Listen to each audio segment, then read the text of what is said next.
Welcome to this episode of the story. Have you subscribed yet?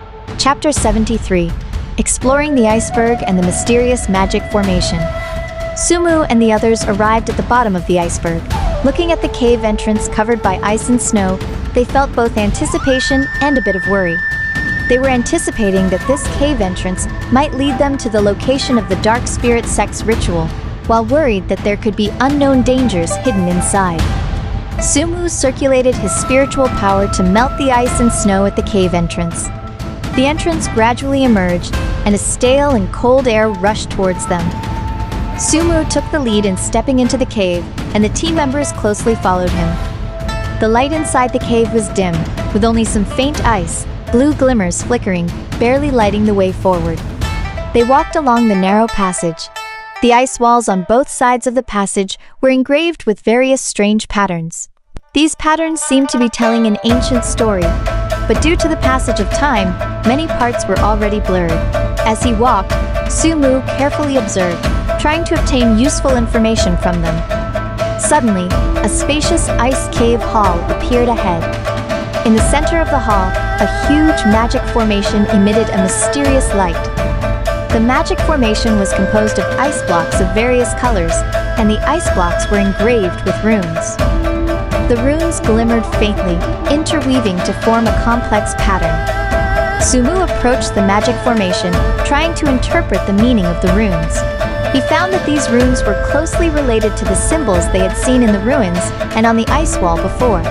After some effort, Sumu vaguely understood that this magic formation seemed to be a medium for communicating with some powerful force, but he couldn't determine exactly what kind of force it was. Just then, the temperature in the ice cave hall dropped sharply. The team members quickly circulated their spiritual power to resist the cold. Sensing something was wrong, Sumu looked around vigilantly. Suddenly, a group of ice spirits emerged from the ice walls. These ice spirits had transparent figures, like clusters of flowing ice mist. They let out shrill cries and pounced towards Sumu and the others.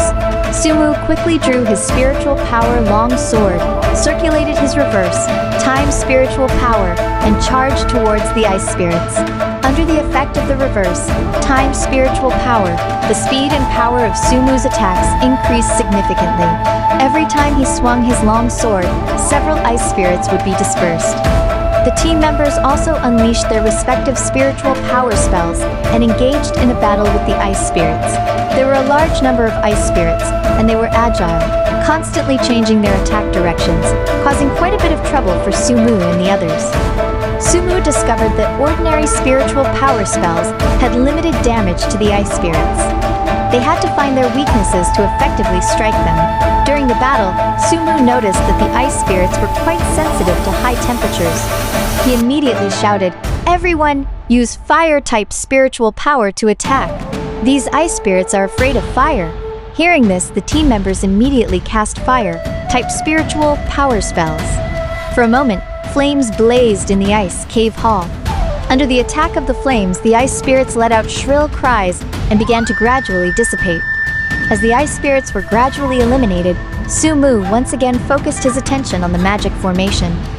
He knew very well that this magic formation was the key to solving the mystery. Sumu continued to study the runes on the magic formation in depth, trying to find clues related to the dark spirit sex ritual. The story continues. More exciting content is coming up. Subscribe as soon as possible.